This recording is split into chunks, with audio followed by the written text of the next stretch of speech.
the Jeans. It's Alexis Simone, ASG. Y'all know who I be. And welcome back to another video. As you can see, we have Ginger Snap right here, all up in the video, trying to get his camera time. So y'all just may see him popping in and out throughout the video. So as you can tell by the title, that I am going to be discussing the 7 things that I have learned since being in my 20s. I am 27 and 30 is knocking at the door very soon. So jumping straight into it, I'm going to start with number 1, which is lifetime or season. You have heard of people say people come into your life for a reason or a season, and that is definitely true. People have came into my life for several different reasons. Some have stayed, many have gone, and some I've just removed out of my life permanently. Majority of people that come into your life are temporary, and we have to decipher who is supposed to be here long term and who's supposed to be here just for a season. People's time run its course in your life, and that is okay. People grow, people outgrow each other. You guys get on different paths, and that is okay. As you grow, you become a different person. Your thinking changes, your actions change, the way you handle things change. And sometimes you just do not want to associate yourself with that anymore. Especially if that person is not changed, or they're doing the exact same thing that they were doing when you first met them. You already know it's not going to work. You already know it's not going to work. And there's always going to be confusion. There's always going to be headbutting. We try to hold on so tight to people that are only supposed to be here for a certain amount of time to show you something about yourself or show you something about people in general. You're involving yourself with any type of person, relationship-wise, friendship-wise, whatever. And then you wonder why there's so much drama. They just don't fit in your life anymore. It took me a little while to learn that some people, actually a lot of people, I needed to let go. Somebody can come into your life and show you that, hey, I need to work on more confidence.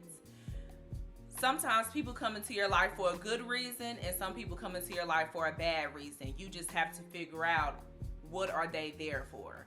Because I have had friends that came into my life to really push me to see things within myself that I did not see at the time. You just have to see what's the reason. Why are they here? What are they here to show me? What are they here to show me? Which brings me into number 2 is small friend groups over big friend groups. I will say that the age that I'm at now, the mindset that I'm at now, I will take small friend groups over big friend groups any day. Growing up, I've always kind of got along with everybody. Like, I could fit into any group. You know, I could talk to anyone. I don't care what kind of group you were in. I could talk to anybody. That's just kind of like the person that I am. Back then, I really was caught up on having a lot of friends. But I have soon come to realize that big friend groups are not it. I do not want to participate in any of the activities. We all know that, you know, females, it comes with a lot of drama. It comes with a lot of cattiness. It comes with a lot of confusion. And when you're in big friend groups, you will soon realize that everybody really doesn't like each other. If we're going to be honest, let's talk about it. When you have a big friend group, 9 times out of 10, all those girls are not truly friends. All those girls really do not like each other for real. They're just tolerating each other. And it's kind of like, why do you have all these friends? Why do you keep on hanging out with all these people, these girls, if you really don't even like them like that? And that taught me that everybody is not your friend. I'm going to say it again. Everybody is not your friend, especially when it comes to a whole group of females being friends. And I have went through a lot of situations where people showed me that they were, in fact, not my friends. Small friend groups. Now, I could probably count on one hand of actual friends that I have. Of course, like I have people that I'm cool with and I have associates and everything like that. But people that I actually call friends, people that I actually call and talk to, see, are very limited. We get along so much better. There's not a lot of confusion. I have a lot more in common with my smaller friend group than I did when I had a bigger friend group. I ain't got to deal with too many people. I don't have to step on eggshells with my friends. So having a smaller friend group, I like it. Going on to number 3, saying no.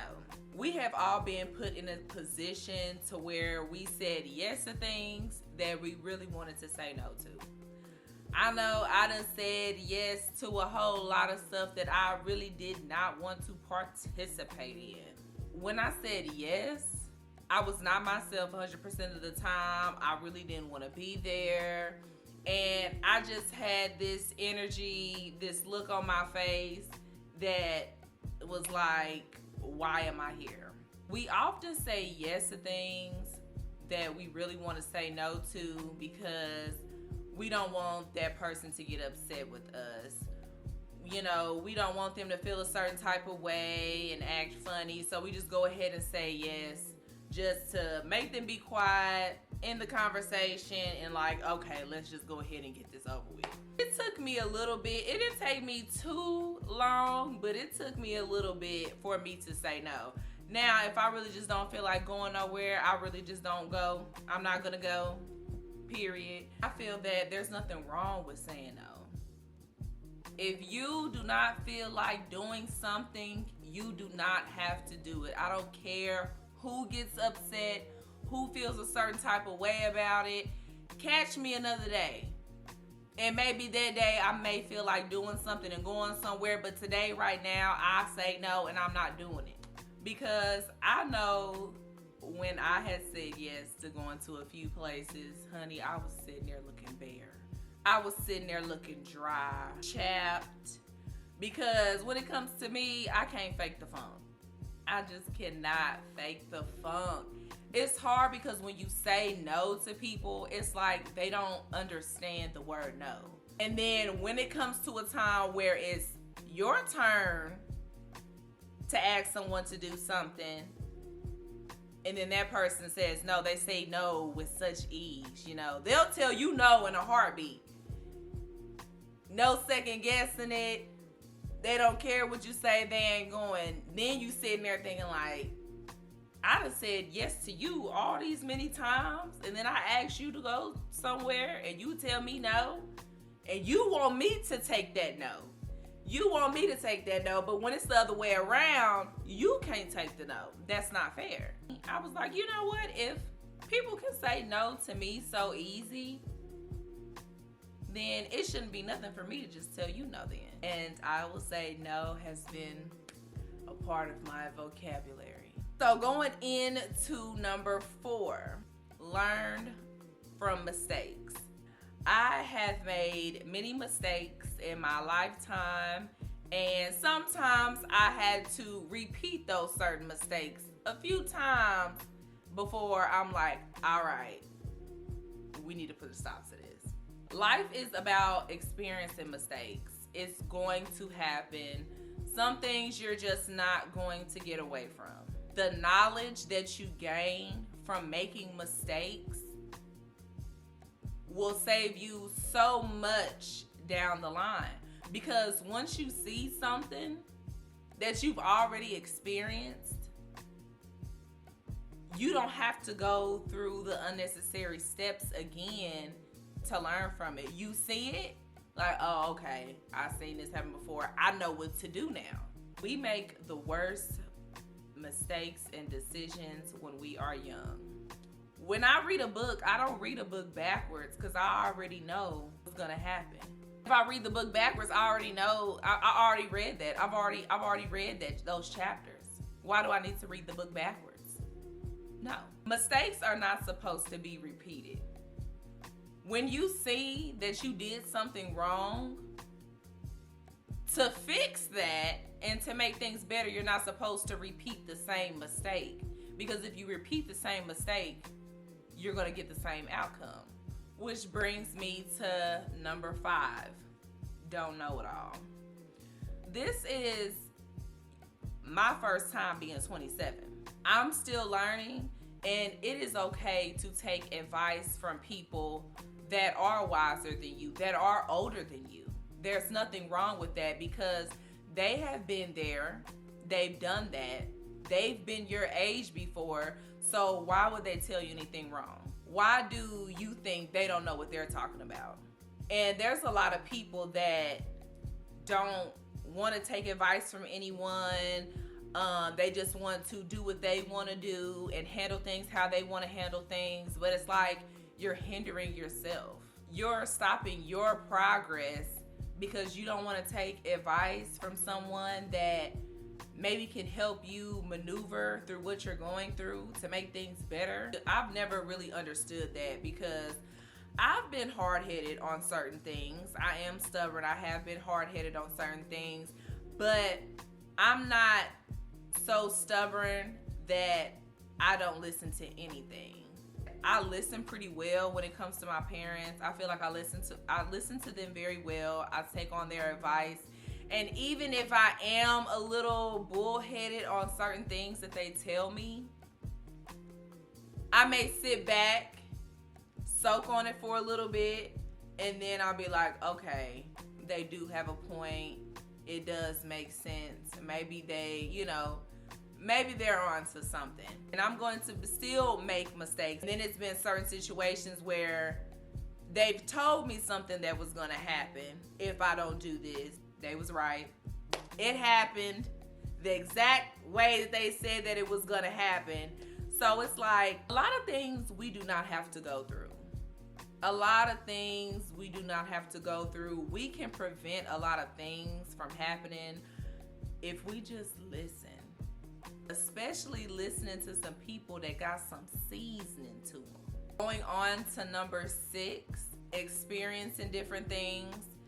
I believe in your 20s, you are supposed to be taking life by the horns, okay? You're supposed to be traveling. You're supposed to be having fun, doing what you want to do when you want to do it. That's why I joined the Air Force. I knew that I wanted to travel. I knew that I didn't want to be in my hometown for the rest of my life. I wanted to go out and see different things. I would have never had the opportunity to live in Japan. I was living in Japan. How many people do you know that get to say that they lived in a different country? That was one of the reasons why I joined the military, because of the travel, because I wanted to sightsee, because I wanted to see different things.